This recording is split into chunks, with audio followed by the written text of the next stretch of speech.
Dosa yang terlihat sepele.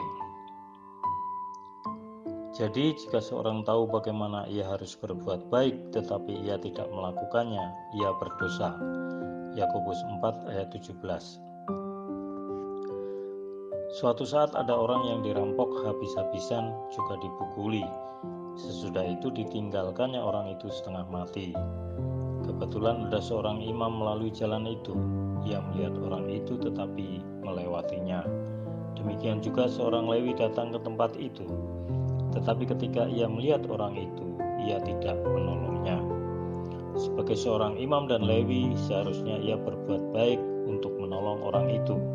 Tetapi ternyata tidak dilakukannya. Lukas 10 ayat 30-32. Firman Tuhan hari ini mengingatkan kita tentang dosa-dosa yang sering kita sepelekan. Dosa karena tidak melakukan sesuatu yang seharusnya kita lakukan, dan dosa yang tidak disengaja. Tuhan menuntut pertanggungjawaban kita untuk dosa-dosa kategori ini. Kita mungkin merasa bahwa ketidakacuan bukanlah suatu yang cukup serius untuk dikategorikan sebagai dosa. Kita merasa memiliki hak untuk melakukan urusan selama tidak mengganggu hak orang lain. Sadarkah kita bahwa ketidakpedulian adalah salah satu faktor penting yang membuat dunia ini menjadi tempat yang subur untuk melakukan kejahatan?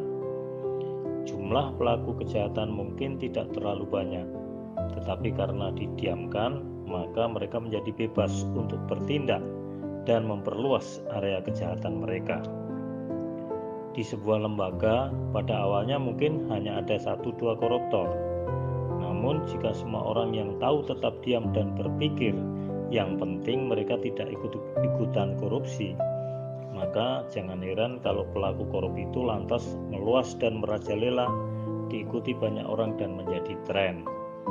Tuhan mengingatkan umat bahwa mereka wajib menyuarakan kebenaran. Bagaimana dengan dosa yang tidak disengaja? Kadang kita berada dalam situasi yang tidak nyaman dan dilematis, yang membuat kita harus memilih di antara pilihan-pilihan yang tidak baik. Lain waktu kita diperhadapkan dengan situasi yang membuat kita bereaksi tidak baik karena kebiasaan lama kita yang belum berubah. Di mata Tuhan, hal tersebut tetap dosa.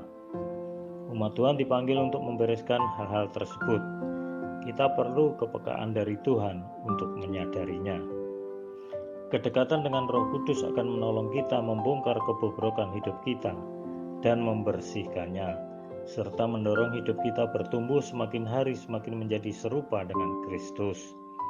Kita yang semakin disadarkan bahwa hal-hal yang sepertinya netral ternyata membawa konsekuensi berdosa, membuat kita makin berhati-hati dalam bertindak dan senantiasa lebih mengandalkan Tuhan. Anda setuju? Hiduplah bersinergi dengan firman Tuhan, maka engkau akan mengetahui mana itu dosa dan kebenarannya.